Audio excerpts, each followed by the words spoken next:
Well, hello, dear listeners and dear viewers, and welcome to another episode of the Global Advocate Career Podcast. Today, I have the pleasure of interviewing four phenomenal individuals in their fields. They are librarians. And Patrick Ness, a British American author, was quoted as saying, "Librarians are tour guides for all knowledge." And that is so true. So I'm bringing four lovely individuals for you to meet. Let's start by introducing them. First up, in alphabetical order, Dacel Casey, middle and upper school library media specialist for the Trevor Day School. Good morning, Dacel. How are Good you? morning, Michelle. How are you? I'm phenomenal. Thanks for coming on board here. Next up is Karyn Grenke, library co-director at the town school and resident librarian of the Onteora Club. Welcome, Karyn. Thank you so much. I'm really happy to be here. I'm thrilled to have you, Karyn. Miss Maria Falgoust, head librarian of the International School of Brooklyn. Maria, how are you this morning? Doing well. I know you are. I know you are. In fact, last but not least, Karyn Silverman, high school librarian at the Little Red Schoolhouse and Elisabeth Irwin High School. Karyn, good morning to you. Good morning. Yeah, this is fantastic. We're going to have some great chat about being a librarian, what it's all about. And the first question that I have for each and every one of you, what's the biggest misperception about being a librarian? I love that everybody's instantly quiet. I think I'm Karyn Greinke from the town school, and I think I can jump in on that. Generally, I think there's the cliche that we are all quiet and reserved and shush people. And I think probably this next hour will prove that that couldn't be further from the truth. That's right. That's right. It's true. Every librarian, I went to Catholic school, so librarians always came across to me. Well, they were nuns, and they were like, "Shh, don't say anything, or don't read, don't speak, don't breathe." Okay, there you go. I agree with you, Karyn. I think this is Karyn Silverman from LREI. I think the other big misperception is that actually all we do is read, which I wish we could do that on the clock more often, but there's never time to do that. It's a much more hectic pace than sitting at a desk and reading and relaxing all day. So when do you actually have time to read? Now, I'll go into your background in a minute, but how do you guys manage to do that? Oh, let's just answer the first question. Sorry, Karyn, you just brought up a good point. This is Dacel from Trevor Day School. We're still answering the first question, right? Yes. I find with some of the schools that I've worked in and some adults and some faculty in this school, the misconception is that we're not necessarily educators and teachers as well. And not that it's demeaning, but it can be, that we don't have a serious background in, educating the whole child, which is why I became a school librarian, to provide that safe space and also that extension. Absolutely. Maria? Yeah, I agree with everything everyone else has said. Also, I just think the idea of that you're stuffy and more, people are like, oh, the Dewey Decimal System. But it's so much more than that. I feel like we have our finger on the pulse where we're keeping up, with not only what's being published, but also, current events and digital resources. And we're trying to, keep up with what's going on in our communities with teachers, with parents, with students, to know how to meet their needs. And I don't think people understand like how many hats we wear as well, that it's not just one thing. We're running our websites, we're doing programming, we're doing collection development. It goes on and on. Yeah, why do you think that's the case? How did that come about, you think? I think this is Dacel again from Trevor. I think it's the perception of what you were saying earlier, Michelle. I went to Catholic school as well, and I can tell you I do not have a visual memory of my library or my librarian. So it's this perception that the library is this square box. Excuse me, the woman behind the desk, usually a woman back in the day, is sitting behind there, like ready to shush you, ready to check out a book, ready to help you find a book. But they haven't moved, that thought process hasn't moved into the 21st century, where there's just so much more available in this realm that is the library. You know, it's more than a brick and mortar place. It's got so many different layers. Absolutely. Can I add something to this? Yes, please. This is Karyn Silverman again from LREI. I think the bund and glasses librarian, which admittedly I fit those two stereotypes, but not necessarily the personality. I think it's just a dearly beloved American archetype, right? There's a myth of the librarian who shushes you, but if you're the right kind of person with the right kind of knowledge need, is your magical guide to a world of information. And I don't think it was probably ever true, but it makes such good cinematic and novelistic territory that it's become entrenched in our understanding of what libraries are, even though it's not reality. That's a fair point. That's a fair point. I agree, 100%. And it's good to see, and it's like platforms like these where these myths are dispelled, right? Karyn, Maria, any more to add to that before I move on? I mean, this is Karyn from town, and I would echo what everybody is saying and add on that. That's kind of why the job of being a librarian is, I remember when my kids were very young, they still love that I'm a librarian, but they especially loved it because it felt like a real job to them, because it was the kind of job that was mentioned in storybooks. It was something that you can identify with and understand. It feels completely from a very young age. So even very small people already have this idealized perception of what we do. And I'm not sure that anyone, that we really move on from that, which is why I always love talking to my students about, librarians in cinema and librarians in different mediums, especially, like Barbara Gordon, I always talk about all the time, because, Batgirl's a librarian. And that's pretty, and that is always the one that, especially, that my students are just like, yeah, Batgirl, but wait, she's cool. And I say, yeah, interesting, right? Yeah. We're cool too. Yeah, absolutely, absolutely. Now, did you all think that you would end up being in your fields you were in high school, college? Okay. Oh, all right. So what was the catalyst that compelled you to then pursue your interest, your career interest in this field? Yes, Maria. Well, I had a hard time trying to figure out like what I wanted to do for my career. I studied art, and I knew I didn't want to pursue that as a profession. And one of the only friends I was surrounded by musicians and artists, but one of the only friends I had who had like a regular salary job was a public librarian at BPL, and he loved his job. And we would walk around in Greenpoint, and he was like a celebrity.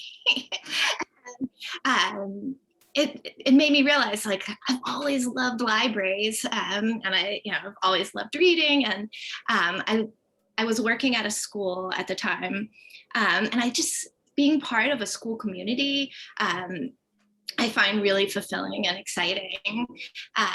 So and then I talked to the librarians at the school I was working at, and none of them had intended to become librarians either. But they all just really felt passionate and happy in their careers. And so that is what inspired me. Now, you mentioned, Maria, BPL. For those who are not New Yorkers, who live in other countries, what does BPL stand for? Brooklyn Public Library. Yeah, I knew that. But, just to make sure everybody else did. Karyn Silverman, thoughts? Yeah, so a thought and then a funny anecdote. So I was an English major. I was going to be a writer or an editor, and I was not getting hired. I ended up in medical publishing for a few years because that was as close as I could get. And at the same time, I was doing a lot of babysitting to make extra money. And I started realizing that I was actually having so much fun working with these kids that maybe I wanted to do something with children and not publishing after all. And then I actually, because I guess I was a librarian even before I was a librarian, I did research to find out what you could do that was working with students without being a classroom teacher. And librarian seemed like a really good fit. Ironically, I found recently, when I was in 5th grade, we had one of those like Star of the Week programs. Right. And at the end of the week, everyone wrote you compliments. And our teacher had beautiful copperplate handwriting, wrote them all up on this lovely scroll, and then she presented it to you. Found mine in a box that had been at my mother's house. And one of my 5th grade classmates said, "You like reading so much, I think you should be a librarian." So I guess I didn't know that's where I was headed, but apparently other people knew it's where I was headed the whole time. Oh, wow. So they saw it in you and they just brought it out. And I was like, no, that's so stuffy and boring. But little did I know then, because I was also falling into the, myth of what a librarian was. Yeah. Now I see we have another guest, unexpected. Don't have any notes for interviewing, but I'll roll with it. Can you please introduce us to our new guest? Yes, that was Pepper. She is a 3-year-old holy terror of the feline persuasion. And she has never met a Zoom meeting that she did not want to crash. Hi, Pepper. Dacel, what do you, how did you manage to, and you wear many hats. We'll get to that in a minute. Yeah. No, it's really funny because like I was writing on a blog the other day and I was like, if my mother were alive, she'd be laughing in her grave because you could not get me to pick up a book in our house, in the library, which we went to once a week, BPL, because I'm from Brooklyn. And honestly, when I graduated high school, I was like, oh, my main motivation is to get out of Clinton Hill, which back in the day was not necessarily a nice place to live, and get a job. Didn't matter what job. And I bounced around, worked for Disney World, thought that was my life's calling. It was not. And then I ended up moving to Chicago and I was an assistant to a school librarian and still not really into the whole reading thing, but really loved the structure and the organization factor of it. Like there's a place for everything and you're a resource. And these teachers have these curriculums and these lessons and they come to you for this piece and you go into the classrooms and deliver this piece. Like people come to you for that. And I really love that process. And then I went to work at a charter school and they had a library and thankfully they didn't require any kind of experience. It's terrible. But that's how, and then fast forward to Trevor, where I actually really, really love the job and love the kids and really like I can read like 4 to 5 books a week, so I'm like making up for lost time, essentially.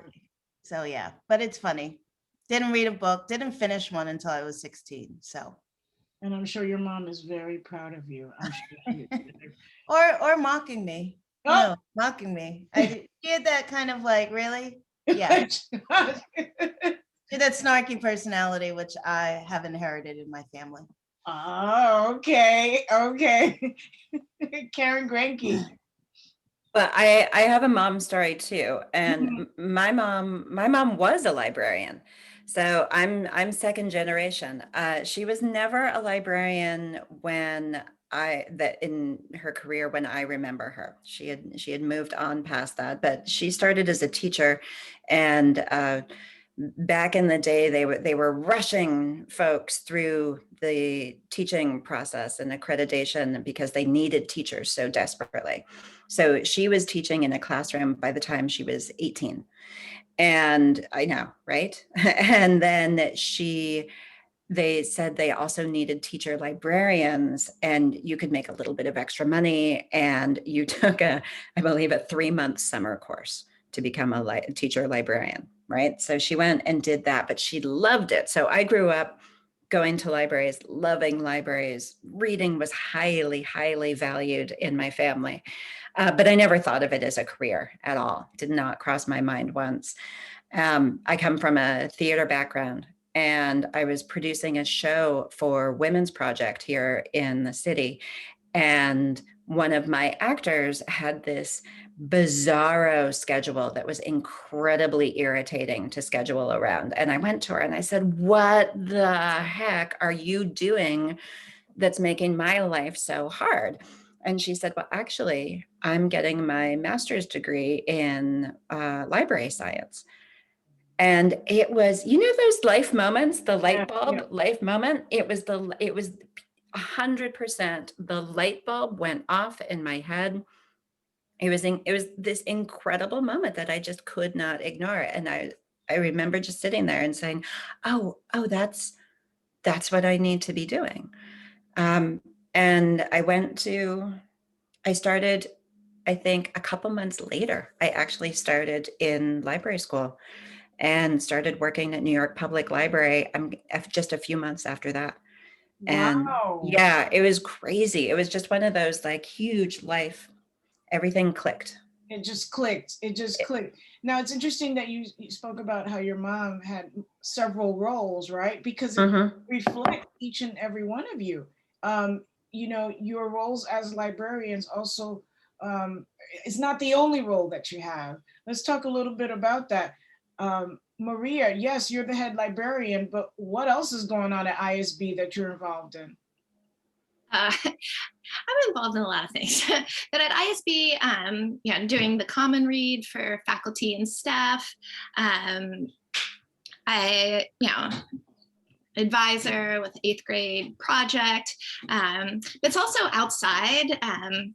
Dacel and Karyn, Grenke, and I are leaders in a consortium for our local Hudson Valley Library Association, for Sora ebooks. And then Karyn, Grenke, and I are also on the NEAT committee, which is part of NICES, the National Independent School Association. So I feel like all of us, and I know Karyn Silverman, you're involved in a million other side projects as well. I feel like a lot of us, like, we're all about connecting, and it's hard to keep. I mean, it feels good to be reaching outside of our little communities too. Yeah, 24 hours is not enough. It just, well, at least it doesn't seem to be. Karyn Silverman, tell us about, you are a librarian and also senior project coordinator. Tell us about that. So LREI has a senior project that is the last 6 weeks of the senior year, or 6 weeks of the 3rd trimester, and then they come back for a few things. And it's a passion-based, completely independent project. So years and years ago, I got involved mostly on the presentation end, helping the students create their presentations, which is a part of what I do under the library umbrella. And then from there, just got more involved. So it's, it's working. We've actually switched to a little bit more of a committee model this year, fortunately, because it's a lot of work. But it's working to help all of the seniors articulate what it is they're hoping to do. We use some design thinking process, and then helping them turn that idea into an actual concept. So, the student says, well, I like cars. Okay, well, what can you do with cars? Or my favorite one is always all I really do is watch TV and play video games, which there's always someone who that is their major passion. But actually, you can do amazing work doing pop culture critique and thinking if you want to put in that kind, if that's the passion that you want to pursue. So I actually have one student this year who's spending a week on different genres, each of her 6 weeks, and then writing up, where it fits into other viewing and reading she's done. She started with like a Twilight week, talking about the book versus the movie, sort of going back to the old school piece of pop culture that we all know and make fun of. So it's a very exciting piece to be involved with, and it meshes really well with library because a lot of it is about researching and understanding things that they haven't yet encountered in their day-to-day school lives. I love independent education. I love this. So it's so not Catholic school, right? It's not rote. You actually have to think. And I can say that because I had 12 years of Catholic education. I loved it, but Anyway, thank you, Karyn Silverman. Now, Karyn Grenke, Mhm. your background, yes, it's you have your own theater company, you're a mother of two. How do you balance all these roles that you have and your job? Yeah. I feel like I have this I think Maria and I have had this conversation a couple times where she says to me, how? Um, and I think it's just because I love all of those jobs so much. And it is, I actually also have a summer library that I'm the resident librarian of. So I have 2 librarian jobs. And it's something that I feel really passionately about. And I think as long as you're following your passion, you're kind of good to go. And it's something that I love being able to pass along to my children too. You know, I always telling them, well, I don't just do one thing. I do many, you know, I am not just this one job. I am not just your mother.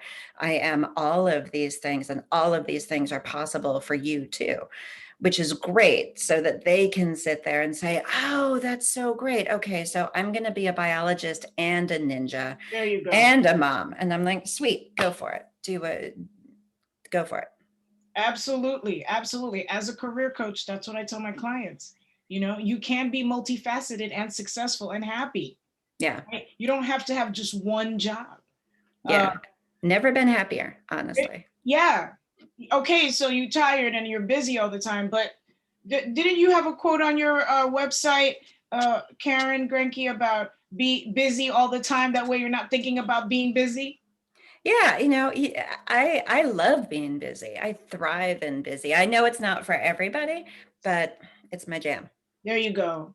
There you go. Dacel, you're a media specialist, a library media specialist, and tell us what your other interests are in addition to.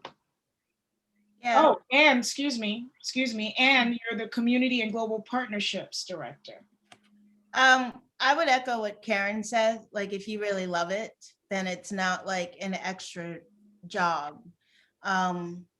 Yeah, so I joined Trevor about, 14 years ago, just as the library media specialist, and we had to revamp the library. But what's nice about working in a school, I find you automatically can fall into other roles. Yes. Like, I came in, I was already a 9th grade advisor. And then I was really into Model UN, so I became the Model UN advisor. And then you plan one trip, and you do it well, and then you are in charge of all the trips. And I had a little bit of I didn't want to work in an independent school when I moved back to New York. I wanted to work for a public school, just because I actually had a fantasy of going back to my neighborhood and like working there, but I didn't get a job with the DOE. And teaching, because I have a master's in education. And so my way of giving back was to do community service with my students. And and for a while I was just a community service coordinator with a trip or two. And then we had a new head of school, a new lower school director start. And then the position then was like, oh, well, you need to do 1 through 12.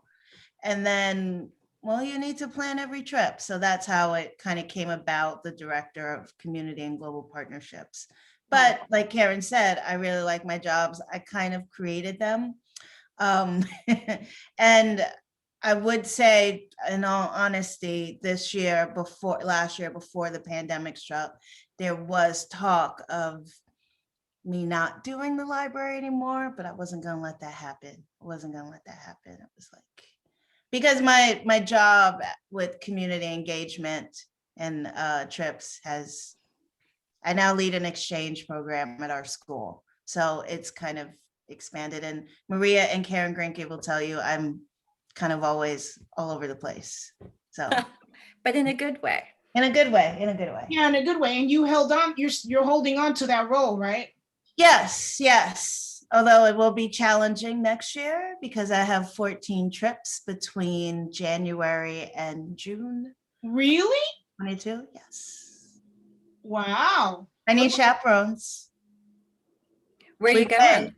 Two places, Morocco, Colombia, Peru, France. Yeah, Poland. let's Karyn, make this clear. Silverman, we're doing something, I'm doing something, we do something very similar with our seniors where they do a 2-month internship or project.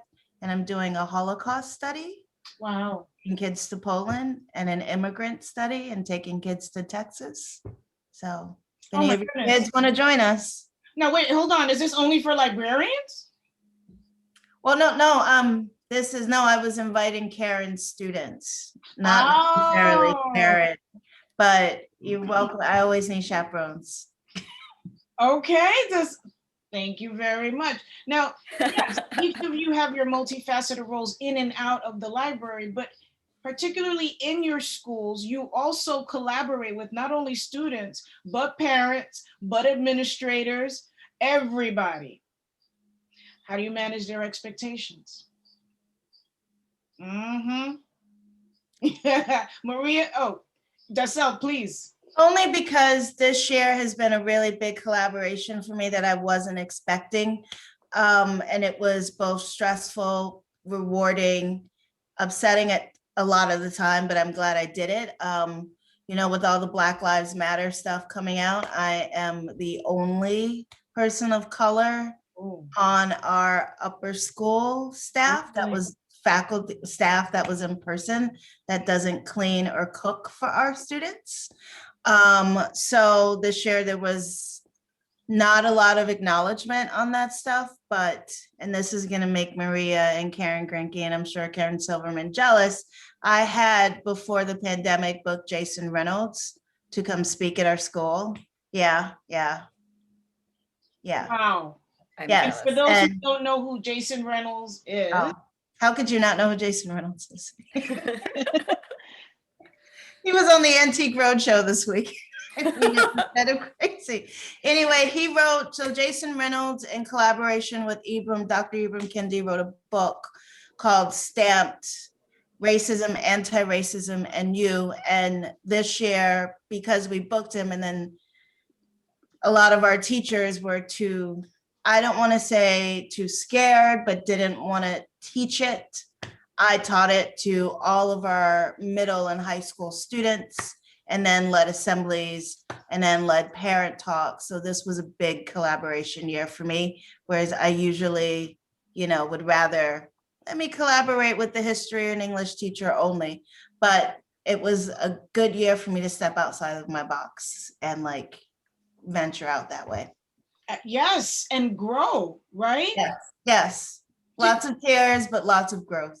Yes. Just a follow-up question on that, considering the additional work that you took on, which obviously resonated with you to do, do you see yourself changing your approach now to your career because of this? No. Okay. No. I love being a librarian. I love being in charge of our community engagement. I love leading, going, and organizing experiences outside of the classroom. But diversity, equity, inclusion person, I see that as a part of all of our jobs. Yes. Do I see that as my main job? No. It took so much. I think we all need to recognize our strengths and where we're most vulnerable. I did it because nobody else was doing it and no one else was talking to it. And I wanted to be that person for our small percentage of Brown and Black students, but I'm not professionally trained. I had some post-traumatic stuff come up, and as did I strike some of that in the minds of the kids when I was teaching STAMP, that I was not professionally equipped to help them with. So no, I will always support that that part of our school. I will incorporate it more into what I do with the specific focus on equity and inclusion.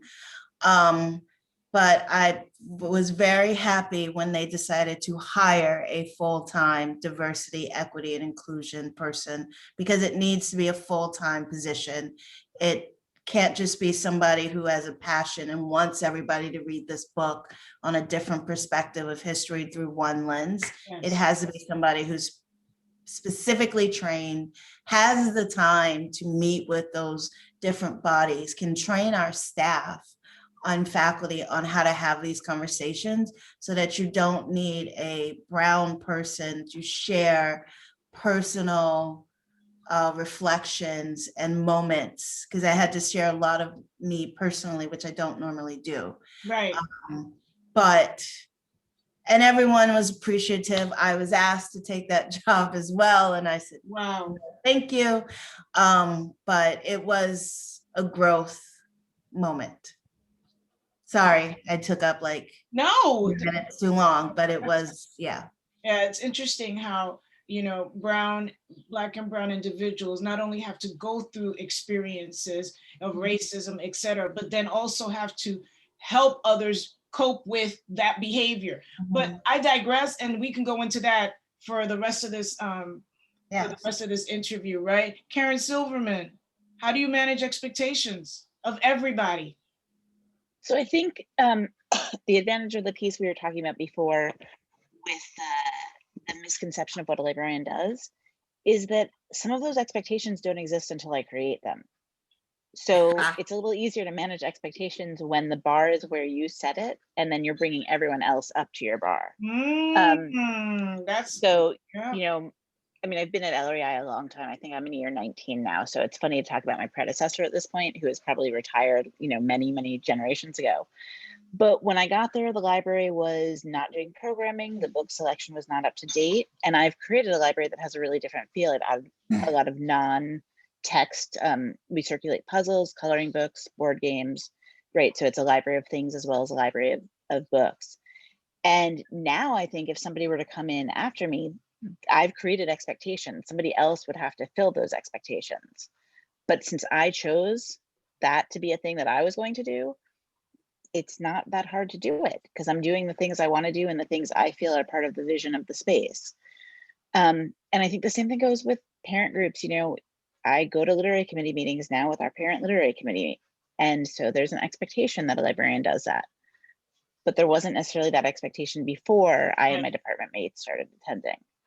I think on the one hand, that's amazing, right? It's hard not to meet expectations when you're the one putting the highest expectations out there. There are also times when it's frustrating, because if somebody doesn't expect you to partner with them, you have to chase them down a lot. And I see everyone nodding, because we all know this, right? It's, you know, beginning of the year, you tell all your faculty that you're there to help them and support them. And then a month later, they're like, oh, we just had this great research project, but the kids had trouble finding sources. And you're like, wait, no, that was the collaboration I wanted to do with you.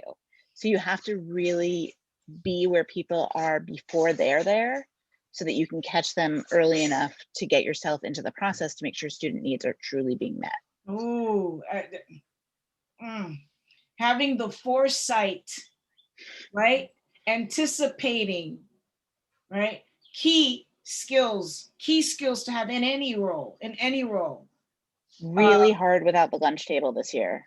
I don't know if that's everyone else's experience, but I think I did far more work collaboratively based on lunch table conversation than almost any other formal. You know, I go to department meetings and we don't get there, but you sit at lunch and someone mentions something and boom, you've got an amazing project being spun out. Right. And the pandemic, which took away our lunch table conversations, has made it a very different experience. Okay. Yes, Maria. I wanted to add on to that. I 100% agree. The lunch tables where you can build the connections and find out what's actually going on in the classroom, or hear about kids struggling, which helps you help them. And I just I tell people it's like, it feels almost like dating sometimes, where you have to be like, okay, I'm going to target this person. And usually a new teacher is easier because they're open. That you really have to be strategic on the approaches, because yeah, just a blanket presentation, you could send emails until, you know, the cows come home. They still like sometimes aren't getting the information of like, I have these things. Sometimes, you know, my library has been closed this year, the physical space. But in the old days, it was like actually putting the book in the person's hand, like, check this out. Because if you just send an email about it, yeah, I just think that people are overwhelmed and overloaded with information. So it's not that they don't want it, but sometimes it doesn't connect. So you really have to, think about what it is that you have to offer and who might be receptive to it. And you can't do them all at the same time either. So you have to figure out like, where can I elbow my way in? Yeah, that's a great point. Karyn, Grenke? I think I got lucky in two ways. One, that my background in theater is such a highly collaborative medium. So that's how I'm used to approaching the business of work. And that is how I know how to work. So that was very helpful in terms of collaboration, and also that the first school that I ever worked at was a Reggio-based and inspired school, which is a highly collaborative approach to teaching from Italy. And so that was already baked into the culture of the school. It did mean that I had to invent what a librarian in a hyper collaborative environment would be. And it meant that some of the things that I was doing in that library were very specific and unique to the library. Like, my library shelves looked strange because they were entirely project-based. So I didn't have a collection that was wide. My collection was very narrow in certain areas. You know, if a class was studying frogs, I had a lot of frog books, but if you needed butterflies, I didn't have that because we never studied that. It was a very specific way of working, and that's been nice to be able to translate to a new school. I mean, I still think of town as a new school. I've been there for 4 years, but I will say, though, that the pandemic, in some ways, while it took away certain ways of being able to collaborate, it also added some unexpected ways back in. And it highlighted for me, from my school, some ways of working that have been super productive. And I've been able to drop into classrooms, because I'm dropping into some classes digitally now, and I'm on the screen and I'm in a Zoom meeting, but it's really highlighted the importance of being able to make sure that our children are media literate across all kinds of media. And it's also highlighted that there are people in the school who are experts on that. And guess who they are? The librarians. And we're not just about books, that we can do all of these things. And even though everybody knew that, everybody didn't know that all the way inside. And this year just elevated that in a really profound way. So that has been a real benefit, and something that I'm looking forward to being able to continue to build on. Yeah, let's talk about the pandemic and how, I have a series called Navigating the New Normal in the International Workplace, right? Where I talk to individuals throughout the world about how they're managing themselves in this new normal, right? Going from working in person to now online, how to deal with different clients, etc. How are you all managing, or how have you managed navigating yourself, virtually? Maria, you want to go first? Sure. people keep telling me, you have to be water, you have to ride the waves. And I think that's what we've all been trying. And I remember Karyn Silverman giving me very wise advice of like, we're still trying to strive for excellence. It's just going to look different. And I just, I think a lot of like a lot of librarians, I like to plan ahead, and we were not able to always plan ahead. And I just feel like a lot of times, it's managing my own expectations, shifting them, because I'm investing all this time and thought and trying this thing, and then realizing, oh, this doesn't work so well. Like how, with my library being closed, like realizing, oh, kids don't really read emails. Like I'm gonna have to show up in their grade level meetings, their grade meetings. That's not working. I'm gonna have to try their Google Classroom, like trying different ways to connect, and being okay with it's not exactly failure, but I know there's a lot of talk about like failure is not bad. But I think we're all perfectionists too, and but being okay with trying different things and shifting gears, and just keep on trucking. I feel really proud of like the library. Our library at ISB has still stayed on the map, like in hosting tons of programs and connecting with with parents and teachers, and kids are still reading. So that feels good, and just kind of thinking like I do have now all these new tools that I wouldn't have used previously. Right. Dacel, how have you, I mean, you've already given us insight on how you've managed to adapt and adjust. I mean, it honestly wasn't, it was kind of nicer because I felt like I could be in more places at once. I had already, in quick disclaimer, I have another teaching job for an online, like it's called Constellation Learning, and it's like bunch of schools. It's a school consortium. So I'd already had experience teaching classes online and I really use our portal. Like when Maria was talking about the lunch, when you guys were talking about the lunch table, I was like, I don't do that. I don't sit at the lunch table. I eat at my desk, usually standing up when the middle schoolers come in to like take over my space and like check out books and like tell me about some gross thing they saw.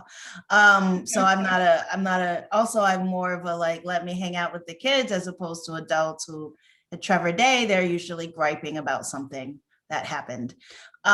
So I'd already been used to doing that, but it like gave me a chance to be like, oh, we're going to read American Born Chinese together. I want you guys to use this website to create some comic strips and then show them to us. So that was really cool. But also like our library is not closed. Our library is open. They turned half of it into a classroom to accommodate like the social distancing. And I've been proctoring some classes. So I feel like I've connected with the students in person as well, whose teachers have been remote. But like Maria and Karyn was saying, like I already had would go on to teachers' portal pages and be like, oh, you're doing this. Hey, I created this LibGuide for you. Like, let's take a look at it. I feel like I've been a little bit more pushy this year because we have a new history department chair and he's also a new teacher. And I'm like, hey, research. Yeah. Databases. Can we get this going? And then, so doing the Zoom, like zooming into a teacher's classroom, I really like, because I don't actually really need to leave my space and I have everything up.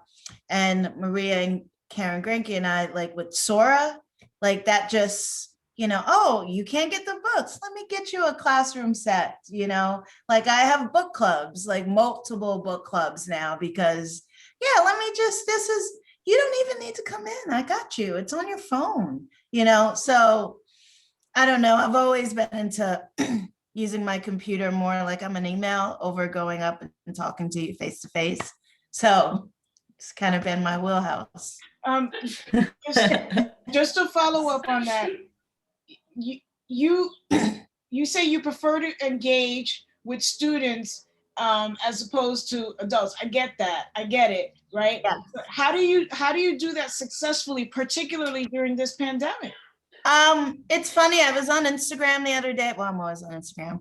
And I saw this quote about how, because I'm very, very introverted. It doesn't seem like that. I know because I'm chatting a lot, but like to talk in a group of adults or my peers makes me cringe and want to puke. But to talk to kids, like I feel like I'm on my TEDx game. I'm like, hey, I'm here. Party's arrived. Let's get this going.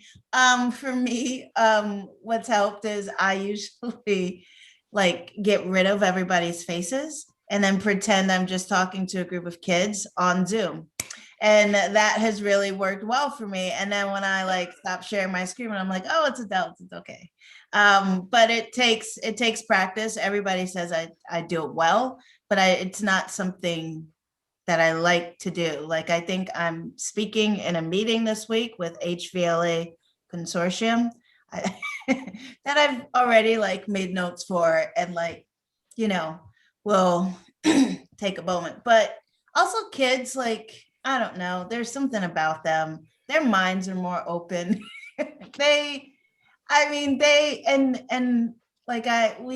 had so many powerful talks about race with them this year and and anti-racism and how it's not just a black and white thing, that it's really, I don't know, I live for those moments. Why I do trips in community service. I live for those moments when a kid realizes that there are people that don't have what you have, Fantastic. That went off on another tangent. But no, thank you for sharing. And the power of visualization. Yes. Right. Karyn Grenke and Karyn Silverman. How do you manage, Karyn Grenke, Karyn Silverman answered that. How do you manage expectations? I think that, yeah, I think that has, I like being able to set my own expectations. I work really well independently. So being able to raise the bar for myself, like Karyn Silverman was saying, it's exciting to me to keep raising it up and trying to meet that. So that I can bring my people along with me, students included. I think, again, one of the things about bringing another career into this job and bringing performance into this, that I tell people a lot, is that being a performer and being a librarian are, to me, very similar, because I have to read the room. I have to try and figure out what people need. And I came to this job with that skill set, and I enjoy doing that. I get a lot from that. It feeds my heart to be able to help people in that way. So that's been really satisfying. And the pandemic and being remote in parts and in person in other parts, that's been fun because I'm still able to do all of that. And then the performative aspect, I think, of being on Zoom sometimes, particularly with the little ones, because the kindergartner doesn't have the ability necessarily to interact with you as older students do on Zoom. So the remote teaching in that case can be exceptionally performative. Sure. And that's fine. It's not ideal, I think, to have a class where I'm just doing Blue's Clues, like I am Mr. Rogers, but I can do that. And it still is a valuable, I'm just trying to bring a valuable experience to my students and make sure that I'm continuing to bring them access to information and open their minds a little bit. And even upstate, where my summer library is. You know, this is a 115-year-old building. We do not have technology. There's no culture of using technology. So we had to, last summer was about thinking the other way around. You know, how do I reach a community in the middle of a time when I can't reach the community physically? So, you know, that was fun to be able to try and think super creatively. Like, can I, every time the library is open, can I physically, you know, how many books can I physically pick up and bring outside? And how many ways can I, you know, knock on doors and say, I think you would like this book. I'm going to leave it in a plastic bag on your doorstep because I know you and I know the way you read. And, you know, it was really about making those tiny moments, those tiny connections with people. And that's just as valuable, I think. Absolutely. Absolutely. Absolutely. Where do you see what is the future of the library? Where do you see it going? Everywhere. It's everywhere. It's in everything. I mean, stories will always be so powerful. Yes.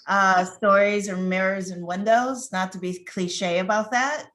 And it's I don't know, I feel like it's my job, it's my task, it's my duty to provide these experiences. I have a tattoo on my arm that says I've lived 1,000 lives because I've read, you know, I mean, Let's see it. Oh, well, I mean, there's lots of tattoos on my arms. Wow. Yeah, and it's got a book there. Look at that. It is not the Bible as religious people think, but you know, but I think I've also got, no, there's another book somewhere up here. Wow. Oh yeah, there's another book with letters coming out. There's a lot of tattoos on Dacel Casey, much to Mama Casey's dismay. But I just think libraries are in everything. Yes. Libraries are part of everything. Their research, their stories, their safe spaces, their brave spaces. They're spaces that, like, I have kids who are scared of, Trevor's very social, will come and have lunch with me. Oh yeah, yes, Les. And I want to be that resource, not to quote my boyfriend, Jason Reynolds, but he would say that he writes books for kids to provide, I saw him in a presentation once and he talked about going to the South and it was so hot and he needed this tree to shade him. And I was like, that's such a powerful metaphor because I want to be that tree for my students. I want to be that comfort that you can take a deep breath when you come in here because you know I'm here for you. Fantastic. Fantastic. Karyn Silverman, what's the future? What's the future look like? So I was just thinking about this as Dacel was talking. I think the library is a really critical third space, maybe one of the most critical third spaces, right? So in a school, it's the place that's not a classroom, but also not the free-for-all of like a student lounge or outside the building. The public library is a space that is neither work nor home. And it is a space that can provide community, it can provide learning. And I think also what makes it especially valuable in schools is that it's a third space where there is an adult who is there to take care of you, but who is not grading you or judging you. And I think, I mean, I have wonderful colleagues and my students adore them, right? Like that is one of the great strengths of LREI as a school is the people connections. But even so, in the end, those teachers are giving you a grade and that grade affects, especially if you're 16 years old, that grade seems really paramount in what you think your future can hold. And I think the library's ability to provide the nurture, the safe space, and the support in that framing without also being a place where it's as much about like judging you, I think that really is critical. And I think that is the microcosm of what libraries will always be going forward. So the service we offer may change, right? It was print books, now it's print and ebooks. It was the Reader's Guide to Periodicals, now it's databases, right? It was space for community meetings, now it's more programming. Those things can shift, but that third space quality is the thing that will see libraries through and keep us essential no matter what the world is bringing to us. Absolutely, absolutely. Maria Falgoust. Oh, it's hard to follow Dacel and Karyn Silverman. Yeah, I agree 100%. And that's one of the favorite parts of my job, is that it's a safe place, that everyone is welcome, that, like, I'm here for you, and that, that we're empowering kids. And I just always think about, for the littlest kids, for kindergarten, you have so few choices in your life. Like, people are telling you what to wear, when to do what, what to eat, when to eat. And I just love that the library is like one place it's like, I'm not telling you what to do, except I would prefer that you check out a book, but you can choose. So I think, I just think that, we are hopefully in the future going to be seen not as extra, but as essential. Yes, essential workers, which you are, Karyn Grenke. I am so proud to be a librarian and to be part of a job that has existed since there were people, since there were stories. There's always been somebody to connect other human people with information. Yes. And that is an important lineage that I think will continue and be necessary forever. It's why I think there will always be librarians. And that idea of being the person and the space that is the connection for every person, the connection without judgment for every person, it's profound, it's beautiful. It's why every library that I have ever worked in, every person who comes into a library walks in and does this. I dare you to walk into a library and not have this moment of being in this sacred space of information and not have that moment for yourself. So it is a job that I think will continue forever, because we always need that connection with information, always. Always. Before we close, I have a section in my podcast called Wait, What?, where I ask interesting questions, hoping to elicit interesting responses. Are you ready? Bring it. All right. According to the American Libraries College and Research Libraries News, there are over 300 titles for librarians. Is that true or false? For librarians? I don't know what that means. Yeah, sorry, clarity there. Different job titles. Oh, false. I think true. Okay. Librarians do so many things in so many industries, and the training that we have, right? Like, people always say you had to go to library school for that, but actually the training we have makes us incredibly versatile as employees. I would not be surprised to find out that there are 300 titles floating around that are held by librarians. See, but I would argue that there would be more than 300. Fair enough. Like, that's why I said false. Like, I would argue that there's so many more out there. But yeah. Yeah. It's one of the things that I love about being a librarian too. Like, when people ask me, oh, is that a super fun job, but what do you do with it? And you're like, oh, you will absolutely be surprised, because you can do kind of anything. You want to have a job somewhere? Be a librarian. Maria, before I answer the question, these are wonderful. I should have known, right? I'm amongst intellectuals. So, Maria? I guess I'll say true. You're all correct. There are over 300. I would say, I think I counted almost 600 titles, different titles for librarians. Some of them include Business Information Coordinator, Digital Resource Librarian, and Knowledge Resource Specialist. So yes, They're not as much fun as working in a school. So noted. So noted. True or false? A library degree can help you land a job at the CIA. True. True. Sure. Absolutely. That's right. That's right. And Karyn Grenke gave us a little inclination of that. The more you know, the more valuable you are, right?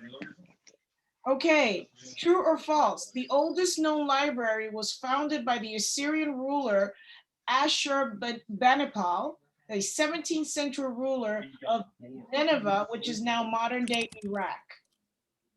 If you say so, I don't know. I don't know. Oh. I I'll think say- word for it. Let's say true. True. Okay, you're saying true. Okay, Karyn. It was the most complete and random fact if it's not true. Maria? I'd say true. It is true. Thank you. It sounds like, yeah. What, it's like, it sounds like, yeah. Whatever. Ask me about a fantasy book and I got you. Okay, Melvin Dewey, the creator of the Dewey Decimal System, was a anti-Semite, racist, and a sexual harasser. Is that true? Oh, okay. That is true. That is true. totally. He's an embarrassment. Yeah. Last question. Which one of these individuals was not a librarian? J. Edgar Hoover, Golda Meir, Laura Bush, or George Clooney? George Clooney? Clooney. Clooney. Edgar Hoover. Ooh. Karyn Maria, you are correct. It was George Clooney. J. Edgar Hoover was not only a librarian, he was a cataloger. Enough Why said. would I need to know that? This is a game that I did not ask to play, Michelle. Oh, just picture me as a kid with a hat on. Yeah. Yeah. Ladies, oh my goodness. Oh my goodness. It has been such a pleasure to interview you all and learn so much about what it means to be a librarian. And I hope that for our listeners and viewers, they now understand how sexy it is and how they will bow down to any librarian, but especially you all. I want to thank each and every one of you for taking the time out of your extremely busy schedules. For those listeners and viewers, it took over a month to get these wonderful individuals in one virtual room. So I wanted to express appreciation for that. I also wanted to say and really give a big +1 to Maria for introducing me to each and every one of you and helping me put this together. Maria, if it wasn't for you, this would not have happened. So I wanted to express gratitude for that. I wish you all the very best. I hope to keep in touch. And thank you. Thank you, dear listeners. Thank you, viewers. Until next time.